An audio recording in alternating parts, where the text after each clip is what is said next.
Welcome to the next Organic Chemistry Podcast, or Dr. Brian Lloyd's Scribblecast. In the previous lecture, we looked at intermolecular forces, dipole-dipole forces, hydrogen bonding, and induced dipole forces. In this lecture, we want to look at acids and bases. Now, acids and bases you're going to look at in much more detail in your general chemistry course. We're only going to look at it quite quickly insofar as it applies to organic chemistry. So we're going to be just glossing over it quite quickly and taking what we can use and will need as we proceed on in this course. Now, before you see the standard definition of acids and bases known as the Bronsted-Lowry definition of acid bases. And a Bronsted-Lowry acid is defined as a proton donor. So, proton donor, something that donates H+. Bronsted-Lowry bases are proton acceptors. They are molecules that accept H+. Let us draw a reaction that exemplifies this type of chemical behavior. The first molecule I'm going to draw is acetic acid. Acetic acid, shown here,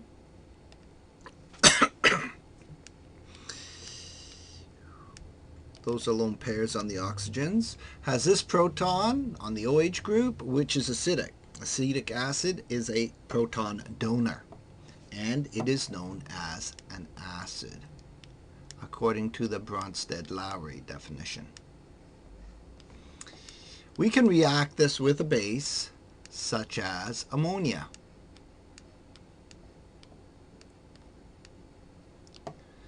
Ammonia has a lone pair here that can accept a proton. This is a lone pair. Let's draw it as two dots so it's not confusing. You can draw lone pairs as straight lines or dots. We've already learned that. This is my base. It is the proton acceptor. Okay. Now I'm going to draw equilibrium arrows. Longer equilibrium shows the direction the equilibrium is shifted. And when it's accepted a proton, the base gets protonated. We get the cation, the ammonium cation. And now this guy could be a proton donor, so he's referred to as the conjugate acid.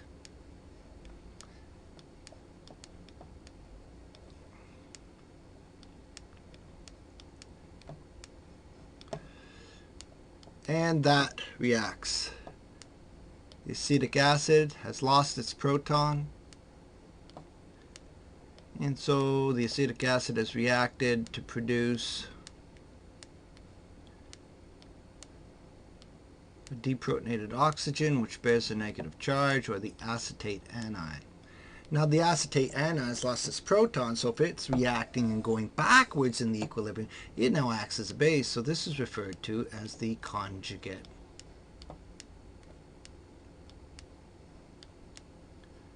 base.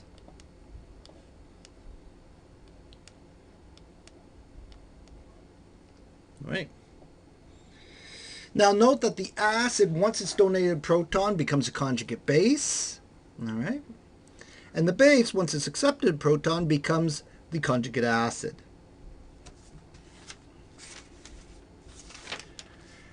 Now, in terms of acid and base strength,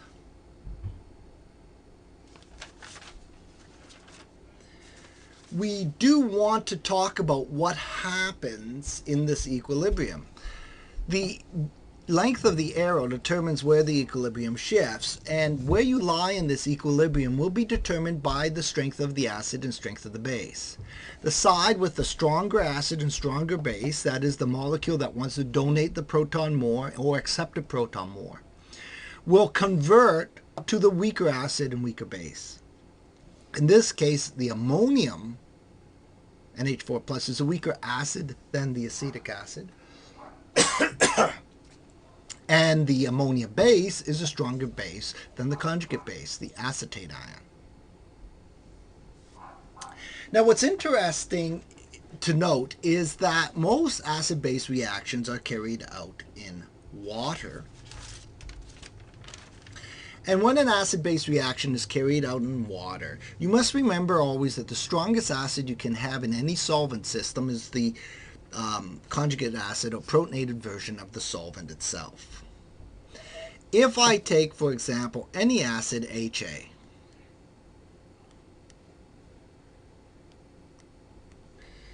and react it with the solvent H2O,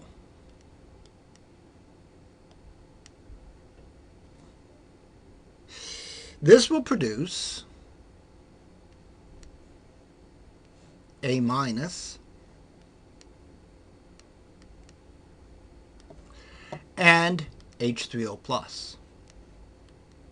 Now, if we apply what we just said in the case of the ammonia and acetic acid case,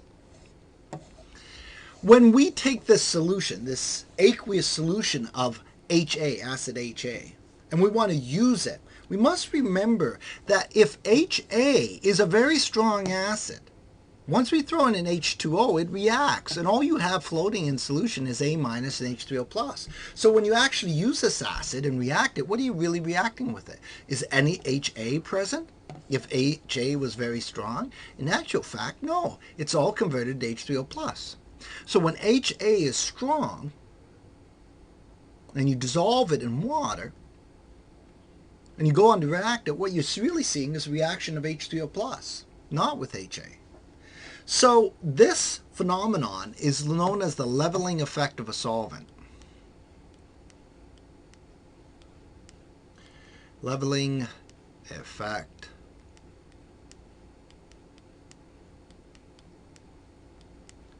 of solvents. And what's that mean? Well, it just means that the strongest acid that can be in any solvent is actually the conjugate acid of the solvent. That is, the strongest acid that can exist in water is H3O plus, because if you ever try to throw in a stronger acid, it converts the H2O to H3O plus, and of course there's lots of water around, so you'll have A minus, H3O plus, and H2O in solution. H2O around. So one must remember that this is the driving force of what controls the strength of an acid. The actual solvent plays a very important role when you're determining acid strength. And we're actually going to use this when we actually talk about the equilibrium constant, Ka. Now, that allows us to move on very quickly now and examine acid-base strength. Okay. So we want to take a look at acid base strength.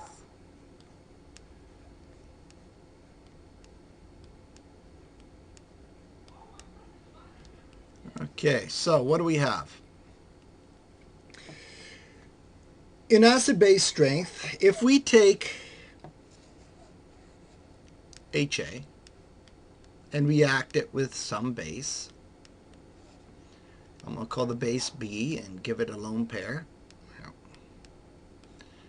This will establish some equilibrium.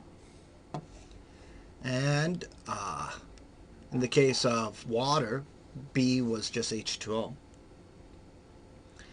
And so we get HB plus and A minus. We want to discuss what factors will cause HA to be a stronger acid. Okay, well, let's talk about the factors that will cause HA to become a stronger acid. Well, one of the things we need to recognize is that we're forming HB plus and A minus. And we've already talked about the concept of electronegativity. If A can support, or better support, a negative charge, A minus will be more stable and more likely to form. Hence, HA will have a greater tendency to lose a proton. So electronegativity can increase acidity. Greater electronegativity can increase acidity. That is, if A is more electronegative, H plus will be more likely to be lost because A better supports the negative charge, right? So it turns out that electronegativity plays a role. It also turns out that size can play an important role as well. The bond strength of the HA bond is also important. If the HA bond is a weak bond, it will break more easily, and again you'll drive the equilibrium this way, and HA will become a stronger acid. Why would that be a case? Well, let's first write down 1. Greater electronegativity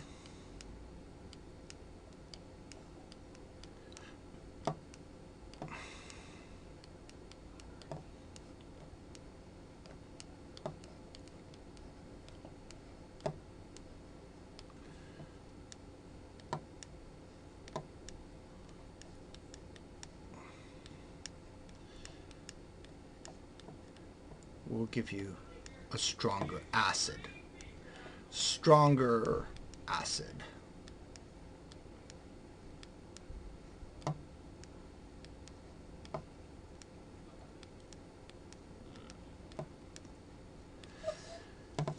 Two,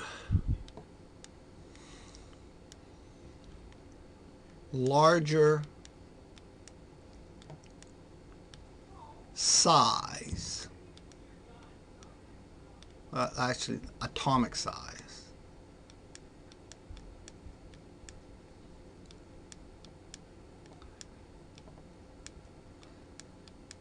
Size will also lead to a stronger acid as well. Why? Well, let's consider HA. Let's draw our proton with its electron, and let's consider, let's make it a little bigger so we can actually somewhat see this.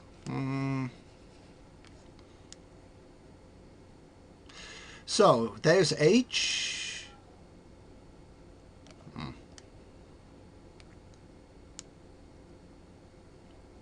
Here's my A. So there's H.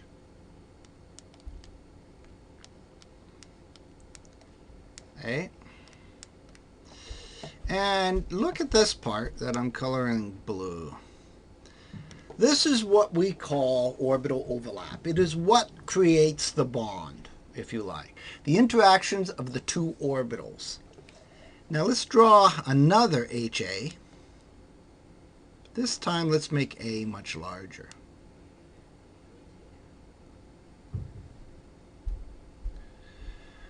Just to exaggerate the thing.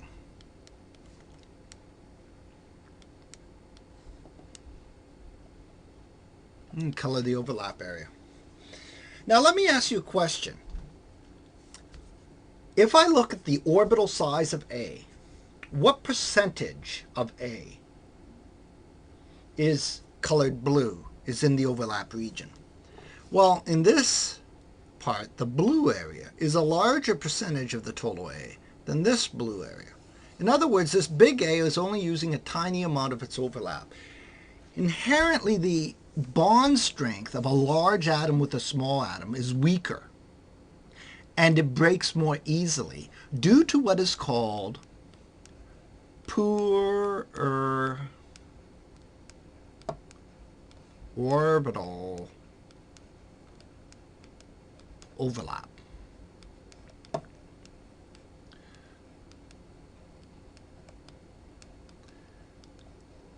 And yes, I'm going to say it. What we can sometimes to refer to, or if it helps you remember, as, there it is, he said it, poo. Poor orbital overlap. Now, this poor orbital overlap leads to larger acid atoms that have larger sizes being more acidic because of the poor orbital overlap. The less orbital interaction. The HA bond is just weaker. Now, let's take this knowledge and apply it to the periodic table. All right, so let's rub this off if we can. And let's just draw a rough, crude periodic table here and see what we can come up with.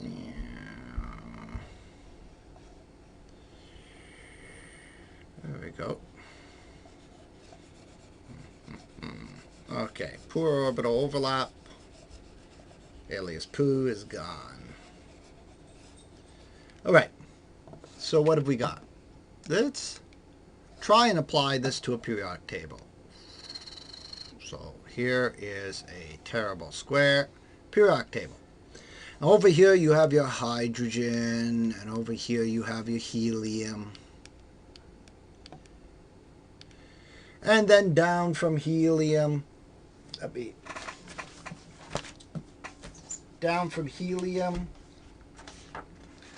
we have neon, argon, krypton. I'm not going to draw them all. Beside neon, I have my most electronegative element, fluorine. Beside fluorine, you have oxygen, nitrogen, carbon, boron. Over here under hydrogen, we have our lithium and beryllium. And let's go down the group. Let's go down chlorine, bromine, iodine, and so on. So there's a rough periodic table. Now, can you remember your trend in electronegativity for the periodic table? The trend for electronegativity, and let's use green for that. The trend in electronegativity is as we go to the right, we become more electronegative. And as we go up, we become more electronegative. What about size? When we consider size, let's use purple, black. Let's try black. When we use size, the bigger ones are to the left.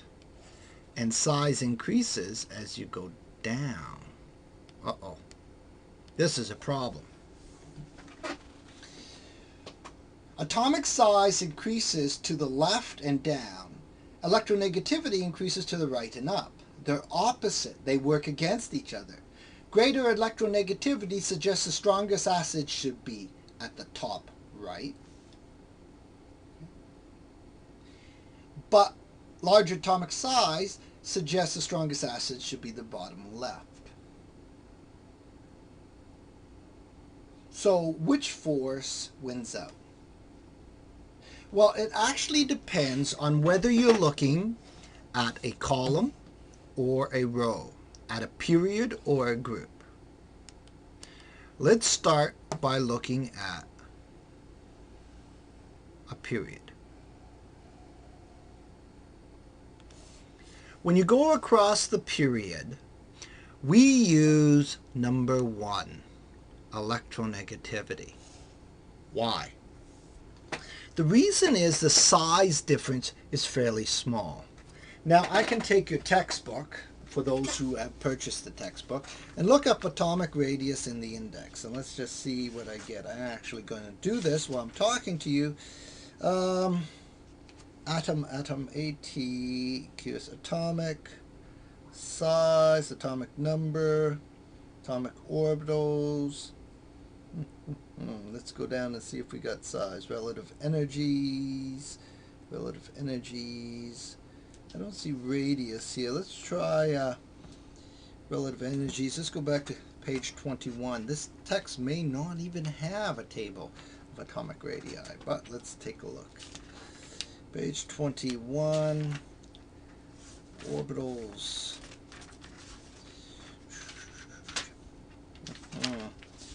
Flip through.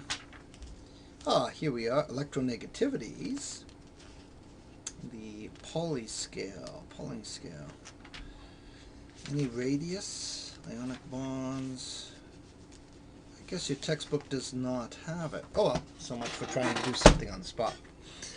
Okay, if we compare the atomic radius between fluorine and oxygen, nitrogen and oxygen, differences are there. Fluorine is smaller than oxygen, smaller than nitrogen, but it's small. Okay, we're talking like 0.01 angstroms, very small. The predominant factor that wins out is electronegativity, because although there is a shrinkage in size going to the right in the period, it is not large enough to overcome the electronegativity effects.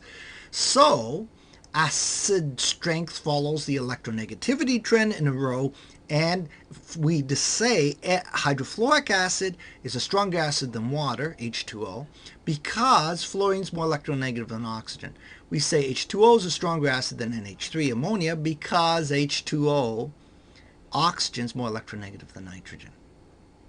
What about when you go down the group? Okay, so let's see what color we can use. How about, I don't know, will we be able to see yellow? Yeah, I guess so. Here's yellow. What about down this group? Well, it turns out we use size. Poor orbital overlap. Why? When you go down to size, the size differences in a group is about 10 times greater than the size differences in a row. And that's real crude assumption. Sometimes it is that large, sometimes it's not. But the size differences typically are larger down a group. Because of this, even though the electronegativity difference is still there, fluorine's still the most electronegative, the differences in size are big enough to overcome the electronegativity effects. And hence we talk about it in terms of size. We say hydroiodic, HI, is a stronger acid. Let's write that down this time. HI is a stronger acid than HBr, who's a stronger acid, greater than HCl, who's a stronger acid than HF. Why? Not because of electronegativity. Fluorine's more electronegative, but because I is bigger due to poor orbital overlap. Okay.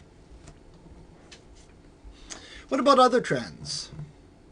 Well, there are some trends that are very obvious in terms of acidity. Let's take a look at water. And let's write down water's three forms. There's H2O. There's H3O plus when it's protonated. Plus. And there's OH minus when it's deprotonated. Okay. Now, what about the case of water? Well, as it's obvious, who's the most acidic form of water? Well, if you're going to give up a proton, it's nice if you already bear a positive charge. H3O plus, when it's protonated, is more acidic than H2O. And H2O is more acidic than OH minus. So the more positive you are, the more likely you are going to give up an H plus. And the more negative you are, the less likely you are to give up a positive charge. And so that's quite obvious. So there are basically 4 trends you must remember. 1, in a row, electronegativity is used to explain why acidity increases to the right. Fluorine's more electronegative, HF's stronger acid. Down a group, size is used to explain why at the bottom HI is more acidic than HBr due to poor orbital overlap. Positive species are more acidic than their neutral counterparts, and neutral species are more acidic than their negative counterparts. All right.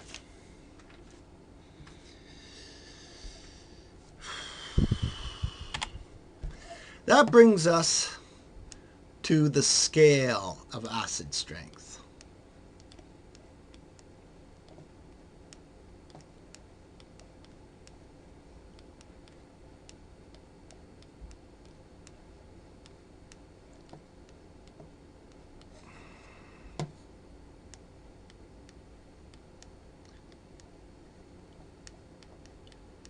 The scale of acid strength can be determined using an equilibrium constant.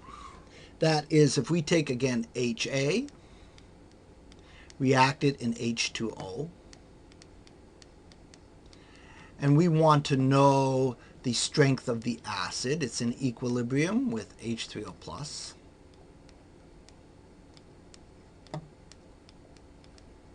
and A minus.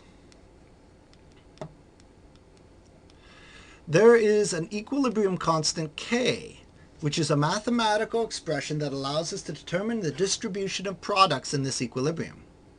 Remember, and you should have covered this in high school, K equals the concentration of the products of the product, concentrations of the product of the products. That's good.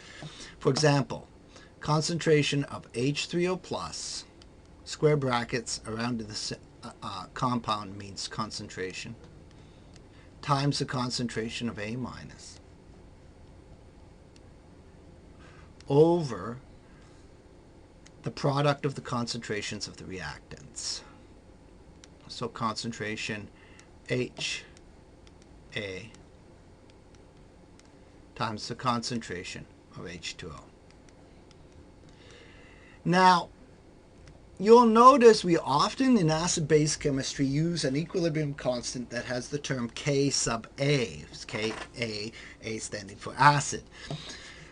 In actual fact, it is the equilibrium constant of the acid and water. Why? Well, it turns out H2O's concentration is unchanging. It's a constant because it's a solvent. When you dissolve something, we're not taking 1 mole of HA with 1 mole of H2O and reacting them. In actual fact, there's a huge amount of H2O because we take HA and dissolve it in our solvent, H2O. And when something's present as a solvent, it's present in huge, vast excess. Okay? It's like a grain of sand in an ocean of water. There's so much H2O that present that is if you take 1 or 2 molecules and react them to make H2O plus, the bulk of the H2O is unchanged. In fact, the concentration of the H2O is unchanged. Now, in solvent H2O, the concentration is approximately 55.5 moles per liter. And this value for a few molecules of H2O reacting with HA to make H3O plus remains unchanged. So if I decide to change this equation and say, well, okay, I'm going to multiply by this constant value of concentration of H2O on both sides of the equation. And if you do the same thing to both sides of the equation, remember you don't change it. These two divide out and cancel. And we change this guy to mean a new equilibrium constant, Ka. So Ka equals the concentration of the products divided by the acid, HA concentration. Okay, now we'll notice as HA, so let's write that again. Ka equals the concentration of H3O plus times the concentration of, that should have been inside the square brackets, A. And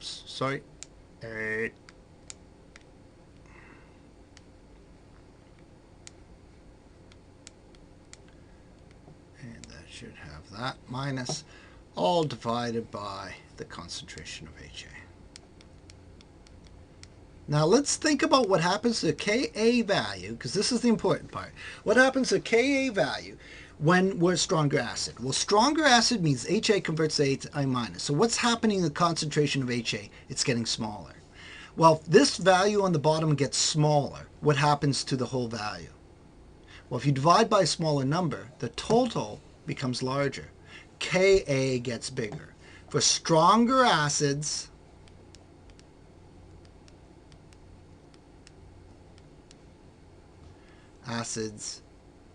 you get a larger Ka.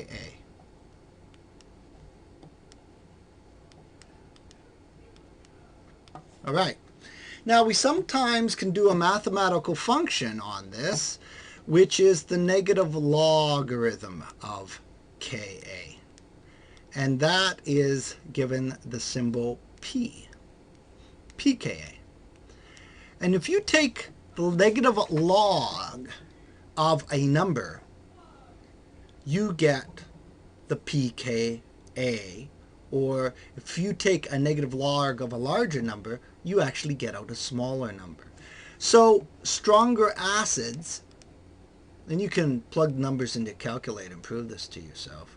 stronger acids give you smaller pKa's. So now, if you're given a series of acids and the pKa's, you can tell me which one's the strongest. If you're given a series of acids with the Ka values, you can give me a stronger acid. Okay, so let's summarize what we've learned so far about the Bronsted-Lowry acid definition. There are actually 3 factors that can increase acid-base strength. We've covered 2 so far. We're going to look at 1 more because we haven't really examined it closely, so I'm going to just mention it because we're coming up to it in later lectures. The first was down a group, acidity increases due to poor orbital overlap. The greater size of an atom leads to a weaker bond, weaker orbital overlap with hydrogen, and the bond breaks.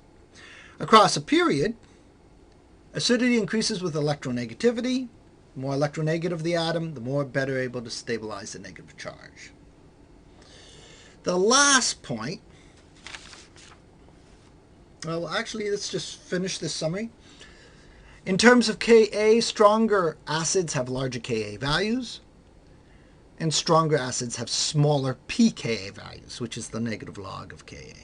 Always remember that Ka has the concentration of water multiplied into the equilibrium constant. Concentration of water is also a constant. And so Ka's typically are expressions that apply for the solvent system water only. Now there is one other factor that can increase acidity, and we haven't discussed resonance yet in our course. And so if you haven't looked at or do not know this term, I wouldn't panic. Don't worry about it. But if we compare a molecule, say like an alcohol, and we say, okay, if this guy was an acid and he's going to lose his proton, oxygen's pretty electronegative. We get CH3O minus and an H plus here. And okay. Now if we compare that to the first acid we drew, which is acetic acid. Acetic acid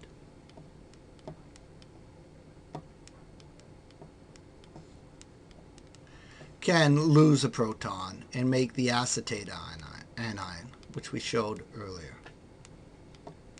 Notice I'm just leaving the base out. Again, we get a negative charge on electronegative oxygen. One simple question you might notice in the names is I said this guy's an alcohol, this guy's a carboxylic acid, acetic acid. Why is he called an acid and he's not? In spite of the electronegativity that supports the negative charge, this guy does not tend to give off H plus easily. He can, but it's not great at it. On the other hand, carboxylic acid is a weak acid, but still much more acidic than the first molecule. And the question is why? It turns out that there's resonance stabilization. Not only does the electronegativity of the oxygen stabilize this, but I can take a lone pair, dump it in here, break this pi bond, move it out, and I can do something called resonance, which essentially, in this molecule, takes the negative charge and spreads it out over the other oxygen. And all you need to know at this point is that some molecules, by resonance, can take a negative charge and smear it out over 2 atoms. And if you take a negative charge and spread it out, you're more stable. Think of it as trying to pick up a heavy weight. If you spread that heavy weight over many arms, the heavy weight can seem light. One man trying to move a dishwasher can be struggling, whereas if you've got 4 guys at each corner, it's easy to lift. Sharing a negative charge like this over many atoms stabilizes and makes you more acidic because the anion is more stable. Okay, so that was the third point. Now, we have one more topic we need to change or consider. And that is a change to the Bronsted-Lowry definition of acid bases. You'll notice that when we defined an acid, HA, we looked at what was happening to the proton. We said an acid is a proton donor. So the A now gets a lone pair.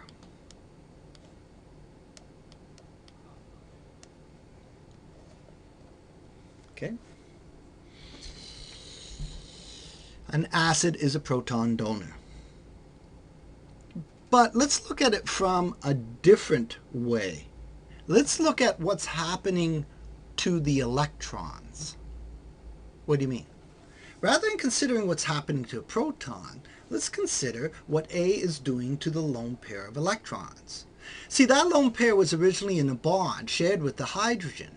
So effectively, when H plus is pulled off, A becomes an electron pair acceptor. Instead of saying an acid is a proton donor, let's call an acid an electron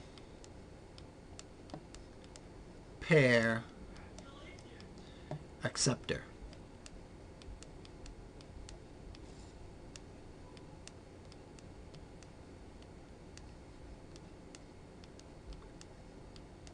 All right. Then how about a base? Okay. Well, let's go backwards.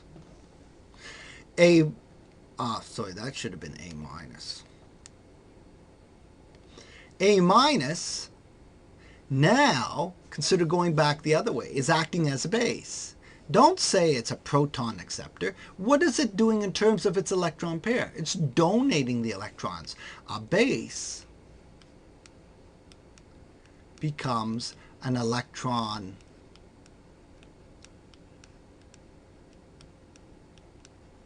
pair donor. Okay? Well, how's that different? How does that change anything? I mean, in Bronsted-Lowry, we're looking at the proton. In this acid-base definition, we're looking at the electrons.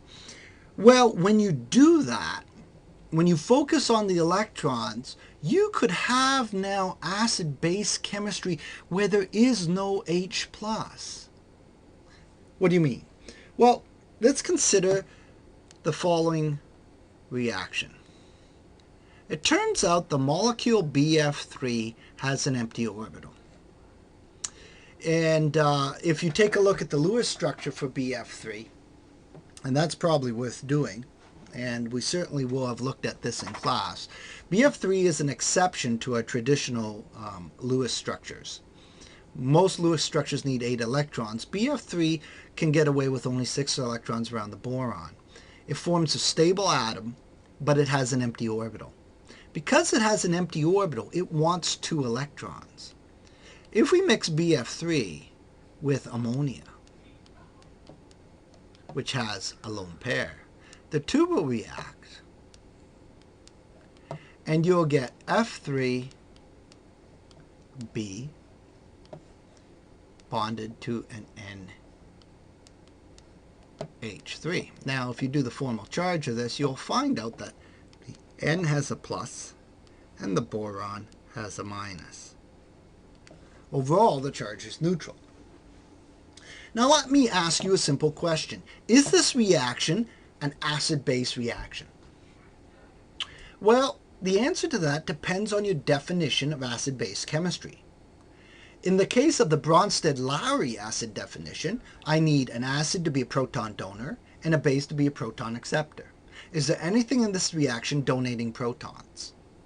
Answer, no. Is there anything in this reaction accepting protons? Answer, no. So in the Bronsted-Lowry definition, this is not acid-base chemistry. But what about our definition up here of acid and bases? Electron pair acceptor and electron pair donor. In this definition, is anything acting as an electron pair acceptor? The answer is BF3 is accepting electrons from the ammonia. What about an electron pair donor? Ammonia, NH3, is donating an electron pair. Ammonia is our base. And BF3 is electron pair acceptors acting as our acid. So this definition of acid-base chemistry has increased the number of reactions that count as acid-base reactions. And it is given a special name. In fact, this is called a Lewis acid and a Lewis base. And so the Lewis acid and Lewis base definition expands our library, if you like, of acid-base reactions to include reactions that do not involve proton chemistry at all. Now,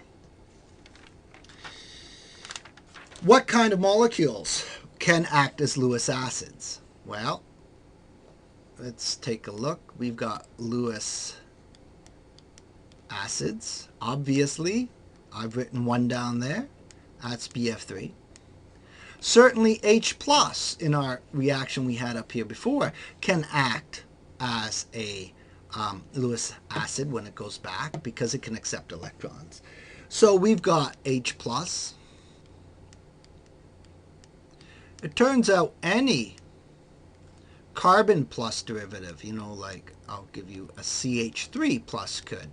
And we often symbolize molecules like CH3 plus with an R group plus because the R could be a CH3 plus, or you might have a CH3 CH2 plus, or a larger organic chain. BF3 is a Lewis acid. We've got AlCl3.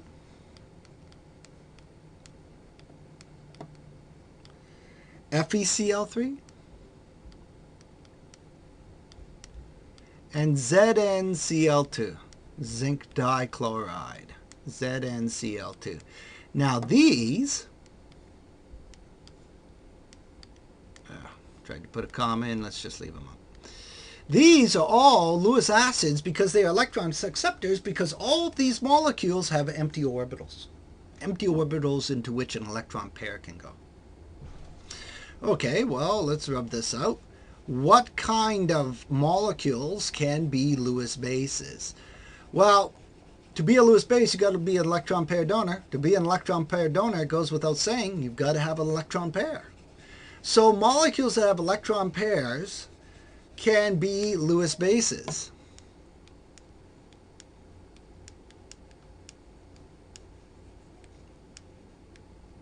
Lewis base, electron pair donors. Molecules like H2O. Okay, H2O, NH3.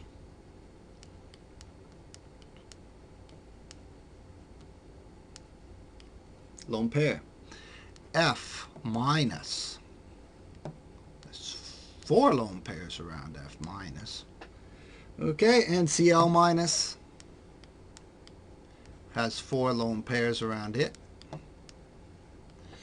And we've got HO minus,